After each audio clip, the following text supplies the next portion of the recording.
রুশ president Vladimir পুতিনের সঙ্গে মার্কিন প্রেসিডেন্ট নির্বাচিত ডোনাল্ড ট্রাম্পের সখ্যতার কথা কারোই অজানা নয়।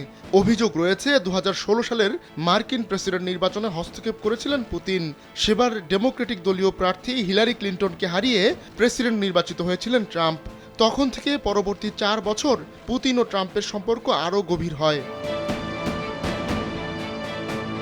এবার পুতিন নিজেই ট্রাম্পের সঙ্গে দেখা করার ইচ্ছা পোষণ করেছেন।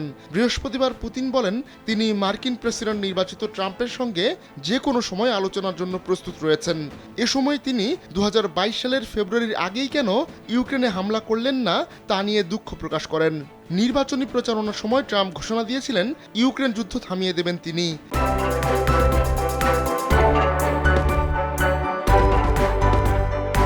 ট্রাম্প নির্বাচিত হওয়ায় কিয়েভের কর্মকর্তাদের মনে সেই ভয় আরও জোরালো হয়েছে।